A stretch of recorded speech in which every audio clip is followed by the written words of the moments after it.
When I look at my hands, I see a lot of scars. The scars that reminds me of a time when I used to find pleasure hurting myself. When I used to feel victorious seeing that blood dripping out of my hands. It also reminds me of how unpleasant that was when all this pleasure became a flaws. How my one dream job to be a flight attendant was not being able to reach because of this flaw. But today, when I look at these scars, they remind me that I never gave up. I never gave up the fight, and I never gave up on myself. This is a story of a 12-year-old boy. A very cute, a very charming, a very sweetheart, which is of course me. So it's the story of a 12-year-old boy.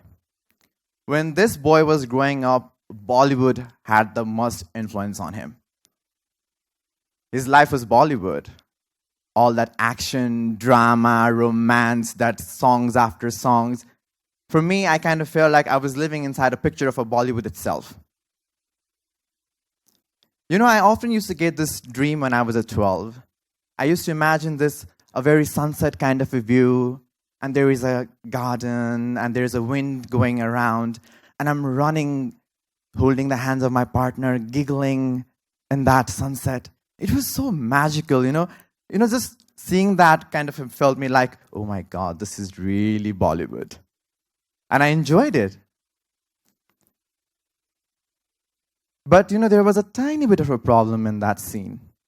So everything was not Bollywood. When I imagined that sunset view, running in the garden with a holding hand with my partner, all that scene was getting weird because the partner of mine was of the same sex.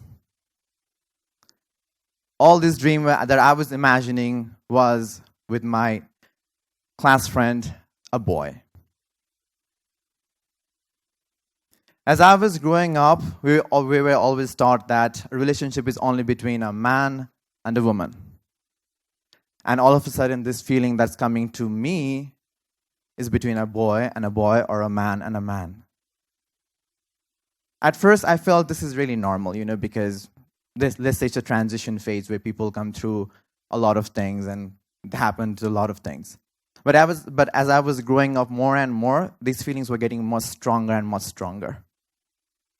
And I was being afraid that a relationship is only between a man and a woman, and I'm different. The way people were looking at me was different because when I was a child, I was very feminine. I would say 70% feminine and 30% only masculine. So people started labeling me. They started calling me out with different names. Chakka, Hizara, Keta, Suketi. Often walking on street was like taking a walk of shame. Always head down. Never to be able to face anyone in front.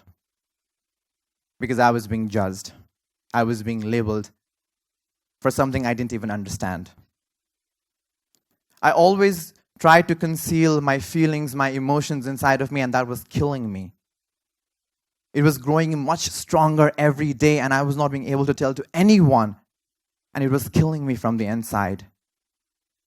At that moment, I felt like if there was someone to talk to me, then maybe I could have. But the things were different because everyone thought relationship is only between a man and a woman. I often went to bed at night crying because people made me feel I was different. I looked up in the gods and I asked them, why did you ever make me different? Haven't I prayed enough for you? Haven't I done good for you? Why did you make me so different? Why did you put me in a position that I'm so different from anyone? But little this 12-year-old boy knew that it's not the God's fault. It was never his fault.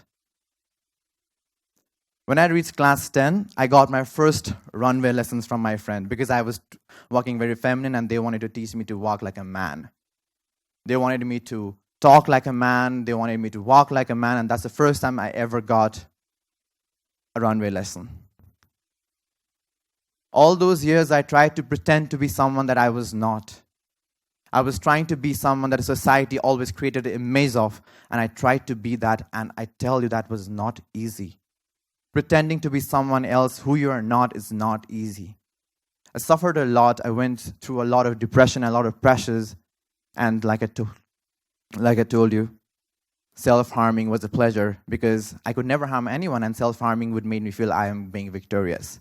Seeing those bloods dripping out was victorious for me. But something happened in 2011. A revolutionary change came.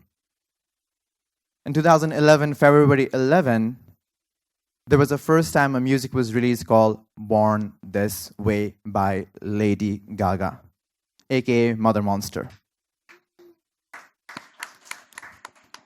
Born This Way song was taking a global revolution on changing people's perception towards the sexuality and different orientations of people. It somehow touched me as well. It made me realize that it was not God's fault that I'm created this way. Because I was born this way. I was not born different. I am like every individual, but it's just our perception of only a relationship between a man and a woman is different. That love has no boundaries, it has no sex, it has no orientation, it has nothing. It's endless. When I realized that in 2011, that was the first time I thought that I'm going to start dating now. And that was the first time I ever met someone of my own kind. And we began exploring. When I met him, I realized that it was not just him and me that people like us were here. There are a lot of people out there like us. A lot of people who has a lot to tell and who has a lot to share. I often used to hear stories of them being bullied. Not just being bullied, but being sexually abused by the people of their own household. Being sexually used as a pleasure for boys. Being beaten out to death in toilets and just left out. All these stories trembled me. I was feeling like I had one of the biggest problems in life, but it was not. That time I asked a question to myself. Am I really a victim? And then my inner self told me, no, you're not. You made yourself a victim. Why did you do that? Because you were not accepting yourself. You were trying to be someone else. You were portraying yourself a different person. And that is the reason that people were trying to make you a victim. And that is the reason you were a victim. Then that is the time I finally decided to open up to my sister and to my best friend. And I did. I was so worried that what's going to happen. And you know what did they told me that when I said them that I'm different? They said, we know about you. Why are you being so like that? We know about you. That is the time I realized that there are not only just bad people in the world, but it just we don't see it. We don't see it. Why? Because we live in a cocoon of a fear. We are so much wrapped ourselves in that cocoon of fear that we don't see the good people around us. We don't see the people who appreciate us, who accepts us for who we are. We only see those bad people who try to tear us apart, who try to bully us. But we don't try to see the people who always love us and will always be there. That day I realized the acceptance is not about going out and telling everybody that who you are and looking from there. The acceptance comes from here. When you accept yourself, you don't need any acceptance. That is the time when I realized what Gandhi said. If you want to see the change, then be the change first. So I also say, if you want to see being accepted, first accept yourself. And that is going to matter a lot to you. Accepting yourself is the first thing to do, because that is the time when you open up yourself from that cocoon of fear and you let your butterfly wings fly out. And then you will see all the good people, all those people who appreciate you for who you are. The world is not a better place. Why? Because you can't expect everyone to love you. You can never expect everyone to support you. Even our highest supreme power, the God, the Creator, is also not loved by everyone. He's also judged by people. He's also hated by people. Then I am being a mortal soul. How can I expect everyone to love me? And I realized that when I accepted myself. when I accepted myself for who I am and for what I am. And today I don't seek acceptance from anyone. I don't have to, because I know who accepts me for who I am. When I went out to college, I always feared that I'm going to be a part of a bully there also. But guess what? I didn't even have to say the word G to the people because they already knew. They knew who I was and they accepted me. That's why I have a group of 10 people being friends, and everyone in college loves me, I would say that. So don't go out looking for acceptance. Acceptance is always here within you already. Your flaws, no matter if you're gay, you're lesbian, you're bisexual, you're transgender, you're a trans woman, you're black, you're white, doesn't matter anything. Because I tell you, everyone's not going to love you and everyone's not going to appreciate you for who you are. So just because there are a few people who doesn't like you doesn't mean that there's going to be everyone who's going to like you. There will be people who's going to support you, who's going to be there for the end of the time with you, no matter whatever happens. Tomorrow, when I see a 12-year-old boy, I don't want to see him being feared like me, hiding his emotions, bottling up, going through the same pain of phase, being bullied. I don't want to see that. I want to see those 12-year-old boys accepting themselves and telling out loud that I accept myself and I am never going to be someone else who I'm not. I accept myself and I don't need acceptance from anyone. And to all the people out there who bully,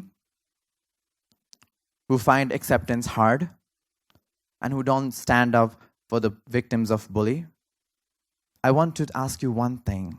Just take a light moment. Just take a moment and imagine that person who is being bullied, who is being rejected, who is being an outcast, is your son, is your daughter, is your cousin, is your nephew, is your brother, is your sister, or anyone you knew. Would you still bully them? Would you still make them feel an outcast? Would you still reject them for who they are?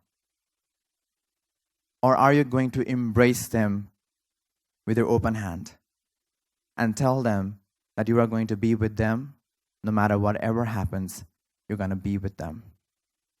Ask yourself that question and see what answer do you find. And at that time, let them know the acceptance doesn't have to be always through others.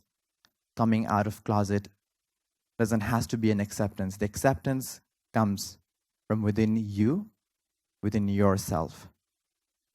And to all the rainbows out there, all I can ever say is, just let your true color shine, babies. I love you all.